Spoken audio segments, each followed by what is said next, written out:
E meus irmãos, estamos nós aqui de novo reunidos com vocês, aqui presentes, e com os que estão em casa nos ouvindo,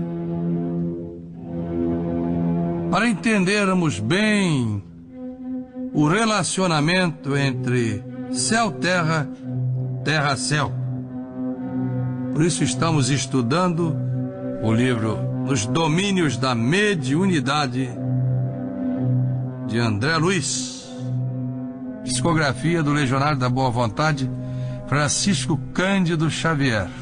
Ação com a humanidade ainda invisível. Deus está presente. E já vem em nossos corações para sempre.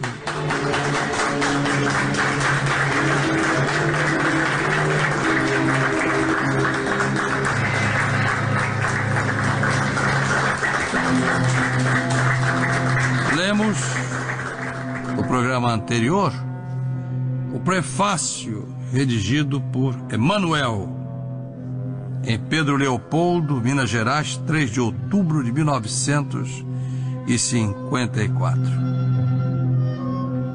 que termina assim: e enquanto variados aprendizes focalizam a mediunidade estudando-a da terra para o céu, nosso amigo André Luiz procura analisar-lhe a posição e os valores do céu para a terra, colaborando na construção dos tempos novos. Tempos novos esses anunciados pelo saudoso irmão Alciro Zarur há décadas, ao proclamar a Revolução Mundial dos Espíritos de Luz, da qual já lhes falei sobejamente. Quem ler a abrangência do TBV vai entender com perfeição o que significa essa união das duas humanidades. Aqui na página 23, Apocalipse de Jesus para os Simples de Coração, volume 1º. O mundo invisível é invisível, ainda, mas existe. É o item 4º, página 23. No livro Êxodo de Moisés, capítulo 15, versículo 11, podemos ler: quem é semelhante a ti, ó Senhor, entre os deuses? Nós entendemos hoje que aquela visão da mitologia de deuses eram espíritos que eles viam, mas não percebiam. E como eram muito atrasados, davam àqueles espíritos características humanas. É como certos filmes, eles querem explicar a coisa, mas como eles não acreditam na ressurreição, portanto na vida espiritual, eles não sabem nunca completar aquilo da forma correta. E vocês conhecem aquela passagem do Evangelho de Jesus segundo Marcos, saduceus e a ressurreição, capítulo 12, versículo 27, quando Jesus disse a eles: ora, Deus não é Deus de mortos, mas sim de vivos. Como não credes nisto? Errais muito. Isto é muito sério, é Jesus que a gente está falando. Ora, voltando à página 23 do primeiro volume do Apocalipse de Jesus para os Simples de Coração, do Espírito Santo. Mas a escolha é sempre sua. Deus respeita o nosso livre-arbítrio, mas nós não podemos, em seguida, nos queixarmos se as coisas não vão bem. Usou bem o livre-arbítrio, naturalmente que, na hora da colheita, ela será muito boa.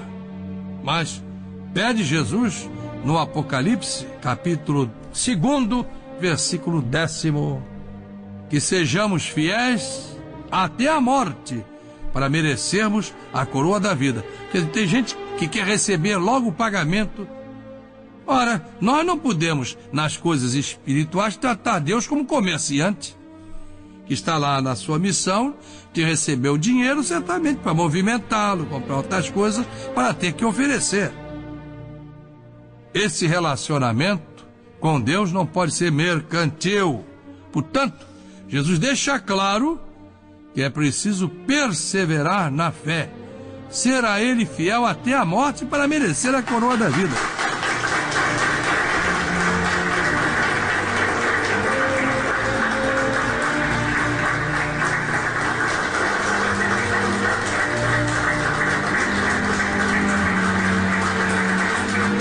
Prosseguindo. Ora, o mundo invisível é uma realidade.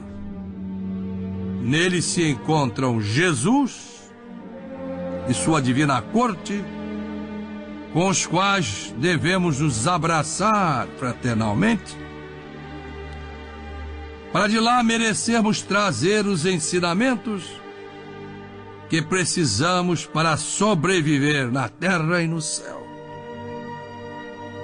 Esse é, por sinal, o grande propósito da religião do terceiro milênio, antecipada no templo da boa vontade, o templo do ecumenismo irrestrito e total em Brasília, Brasil, cuja abrangente tarefa visa a permear o mundo material religioso com o mundo espiritual religioso, o mundo material político com o mundo espiritual político, o mundo material científico com o mundo espiritual científico, o mundo material filosófico com o mundo espiritual filosófico, o mundo material artístico com o mundo espiritual artístico, o mundo material esportivo com o mundo espiritual esportivo e assim por diante. Quero destacar, por não ser o mundo espiritual uma abstração, que este relacionamento que estamos propondo entre os mundos visível e o ainda invisível deve ser feito com o mundo espiritual superior e não com as regiões inferiores umbralinas. Evidentemente que não. É o que vai dizer Emmanuel aqui no encerramento. Vou lembrar a vocês e vocês naturalmente vão comparar.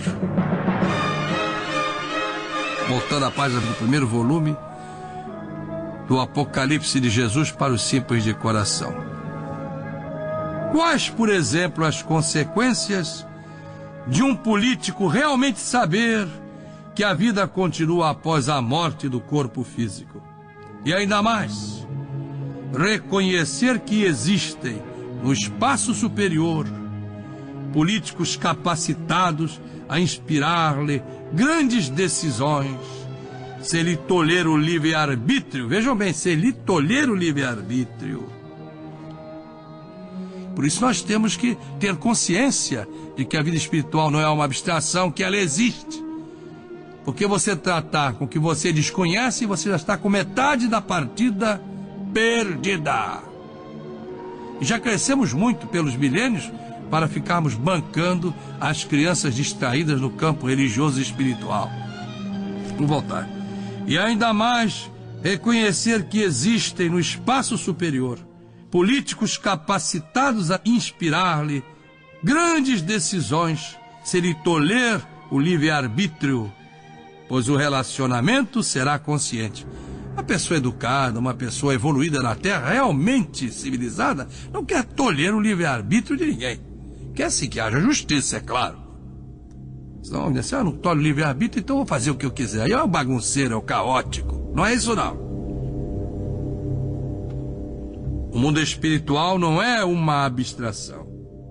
No TBV, eles não irão fazer suas orações apenas movidos por uma fé cega mas sim pela convicção plena de que o exercício da prece vai prepará-los, colocando-os em sintonia com o governo invisível da terra, para melhor atuar em cada um desses campos da vida humana e espiritual, transformando o mundo, como quer aqui Emmanuel, no prefácio, nos domínios da mediunidade, de acordo com a soberana vontade de Jesus, que a tudo dirige.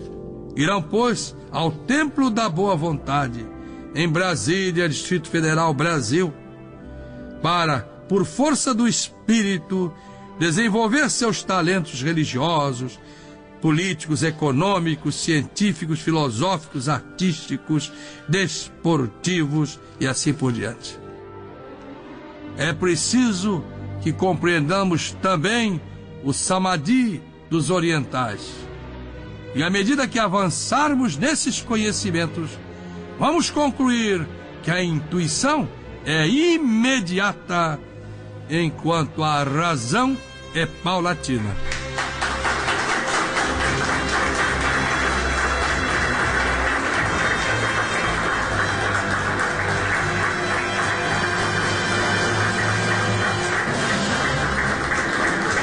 Por isso que eu digo que o amor de Deus é o espanto da razão, que as coisas vêm de repente, como relâmpago, assim como Jesus anuncia a sua volta triunfal, como relâmpago, enquanto que a razão, apreciável, respeitável razão, vai pelo exame de laboratório, vai paulatinamente, mas chega lá.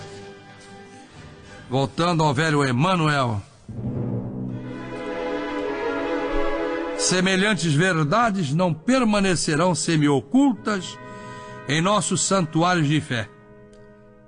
Irradiar-se-ão dos templos da ciência como equações matemáticas.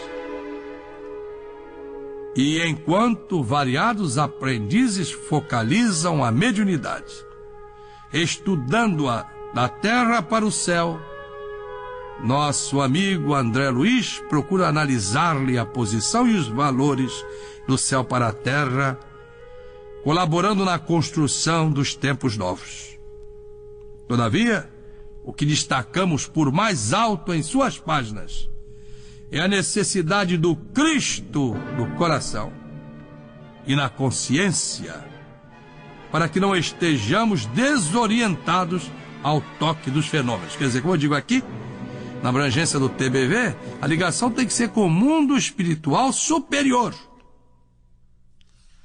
Sem noção de responsabilidade, sem devoção à prática do bem, sem amor ao estudo e sem esforço perseverante em nosso próprio burilamento moral, paranormal, sensitivo, médium, medianeiro. Cada um que tem esses poderes e outros tantos, tem antes de tudo que se evangelizar. A mediunidade tem que ser evangelizada. Senão, e conforme os raios que arremessamos, erguer-se-nos-á o domicílio espiritual na onda de pensamentos a que nossas almas se afeiçoam. Isso, em boa síntese, equivale ainda a repetir com Jesus: a cada qual segundo as suas obras. Emmanuel cita aqui, ao encerrar o prefácio para o livro de André Luiz, Nos Domínios da Mediunidade, psicografia do Legionário da Boa Vontade, Francisco Cândido Xavier, citando o Evangelho de Jesus segundo Mateus, capítulo 16, versículo 27. Porque o Filho de Deus há de vir na glória de seu Pai com seus anjos, e então retribuirá a cada um segundo as suas obras. Segundo as suas obras. Nada mais, nada menos.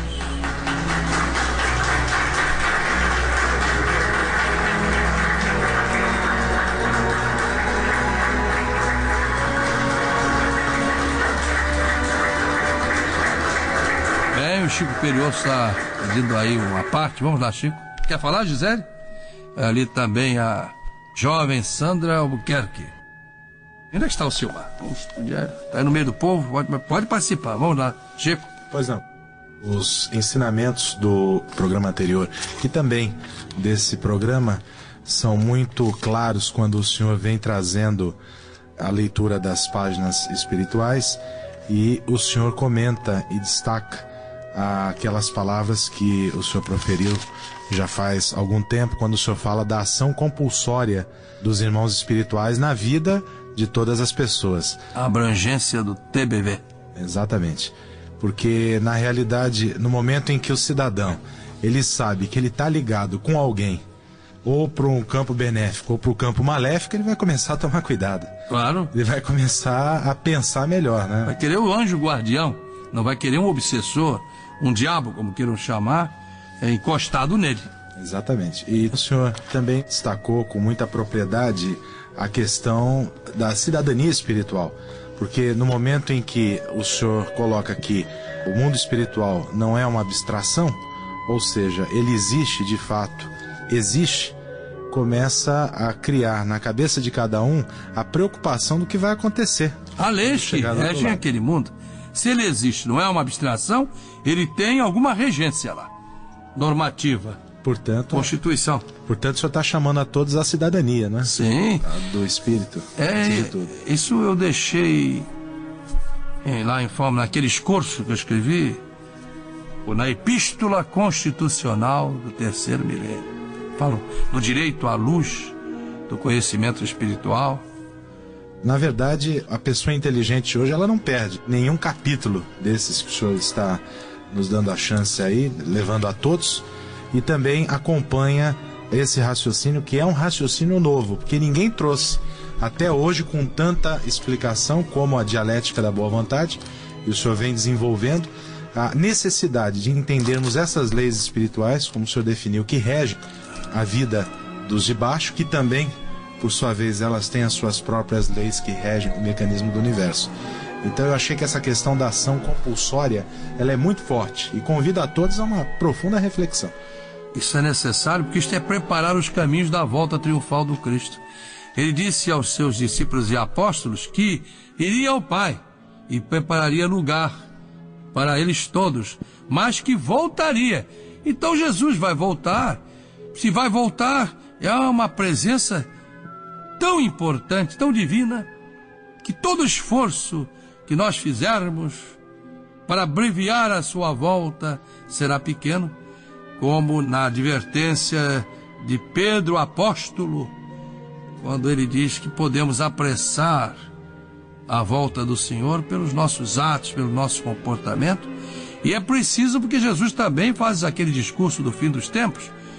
E nós temos aqui um trechinho do seu Evangelho segundo Marcos, capítulo 13, versículo 20, em que ele diz: não tivesse o Senhor abreviado aqueles dias, e ninguém se salvaria, mas por causa dos eleitos, quer dizer, aqueles que se privilegiam por suas próprias obras, por causa dos eleitos que ele escolheu, abreviou tais dias. É claro, não estou inventando nada.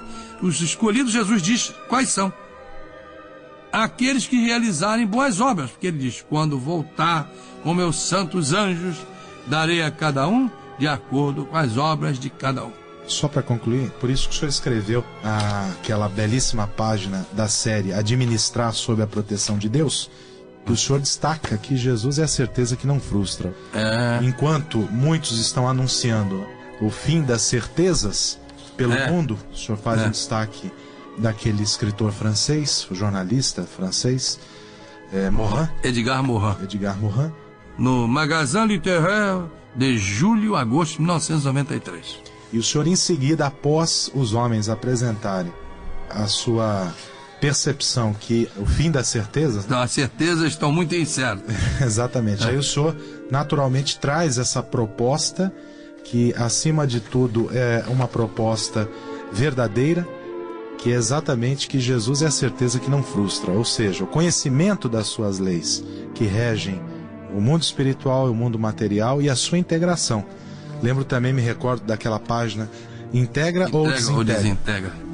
O mundo espiritual não é uma abstração. E esta certeza apresenta consequências morais, espirituais, físicas, psicológicas, humanas e sociais, portanto, políticas, religiosas, econômicas, financeiras, artísticas, desportivas e assim por diante. Vamos lá, Gisele de Almeida. Sim, presidente. E essas explicações tão claras, que vêm até ao encontro das perguntas, dos questionamentos que hoje a gente vê nos jornais e revistas, onde tudo vai parar, e tudo está muito claro. E essa explicação dá o rumo, realmente é uma grande convocação para a expansão do dever que o ser humano tem que ter. O dever para depois ter, então, os seus direitos. Direitos de maneira correta. Pois não. Quer falar, Sandra Albuquerque? Parle en português. Oui, je vais parler en português. Acompanhando a leitura do Senhor no Apocalipse de Jesus para os simples de coração, nós vimos ali que a mediunidade tem que estar sempre em sintonia com os espíritos superiores, a humanidade acima elevada, para que seja um bom profissional em qualquer área. E na advertência, a introdução do livro que Emmanuel fez o prefácio Os domínios da mediunidade, de André Luiz. Em 1954, ele disse que a mediunidade ela é de acordo com a sintonia em que a pessoa estiver. Então isso é muito importante.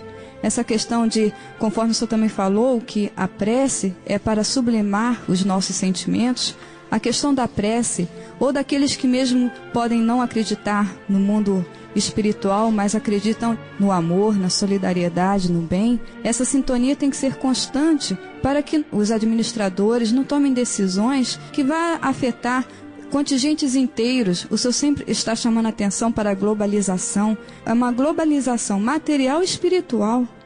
Todos em sintonia da paz, do amor, para que haja uma solução, conforme o senhor sempre adverte que a solução é Jesus. Há uma previsão de um santo que diz assim, que no momento em que o homem chegar ao paroxismo do desespero, nessas épocas de transformações cíclicas mundiais, Deus se apresentará com uma solução que ninguém jamais imaginaria. E nós nos firmamos em Jesus e temos a certeza de que assim será. Porque imagine, Jesus vai voltar, essa humanidade vai ser destruída, esse mundo vai acabar, vai voltar para onde? Para o inexistente. Então eu vou ler aqui o trecho do segundo documento que escrevi para os irmãos superintendentes, assistentes, assessores, expoentes da religião de Deus. Ele queria no rádio, porque Jesus é quem conhece todos os expoentes. Administrar sobre a proteção de Deus. Em 27 de julho de 1997, eu estava em Brasília, Brasil. Era um domingo, mas eu estava lá trabalhando. É o finalzinho. Não podemos, portanto, desviar a nossa atenção. Não podemos desviar a nossa atenção de Deus, quer dizer, das coisas mais elevadas, senão vamos cair sob o império de Satanás, isto é, dos espíritos atrasados. Se estivermos com Deus, estaremos na proteção dos nossos anjos guardiães. E quem nos fala, Daniel, no seu livro do Velho Testamento da Bíblia Sagrada, chamando de vigilantes. Vigilantes. O que é um anjo guardião? Um vigilante que nos protege. Não podemos desviar a nossa atenção do que é fundamental na nossa tarefa. Educação e cultura, alimentação, saúde e trabalho, com espiritualidade ecumênica. Porque senão cairemos neste quadro pintado com cores fortes por Edgar Morin, no Magazin Littéraire de julho a agosto de 1993. O fim das certezas. Escreve Morin. Entramos numa época em que as certezas se desfazem. O mundo está numa etapa particularmente incerta, porque já não segue pelas grandes bifurcações históricas. Não se sabe para onde vai. Não se sabe se haverá grandes regressões, se desenvolverão guerras em cadeias. Não se sabe se o processo civilizador conduzirá a uma situação planetária mais ou menos cooperativa. E Morin termina assim: o futuro é muito incerto. Então, nós respondemos fraternalmente ao nosso querido irmão Edgar Morin, que tem todo o direito de apresentar as incertezas que andam aí preocupando os que criaram vários ícones, e esses ícones estão sendo derrubados pela realidade da vida. E agora, o nosso ícone, digamos, é a nossa certeza. Jesus, a certeza que não frustra. Ora, Jesus, a eterna certeza que não frustra. Os que nele depositam a sua esperança, muito mais, a sua confiança. Meus irmãos, sem homens e mulheres decididos como vocês, pouco é possível realizar de acordo com o que de nós espera o divino chefe. O divino chefe, todos nós sabemos que é Jesus. Ele é o nosso verdadeiro condutor. Tem fé nas nossas promessas e espera muito de nós. Então, os que se apresentaram para servi-lo, servindo a seus irmãos, devem ser sempre responsáveis, fiéis, realizadores do prometido, a quem espera de todos a honra do que com ele foi tratado, mesmo perante as mais difíceis procelas. Bem, meus jovens, meus irmãos legionários veteranos da religião de Deus, leões do bem, quem é a certeza eterna que não frustra os que nele depositam a sua esperança, muito mais a sua confiança? Jesus! Jesus.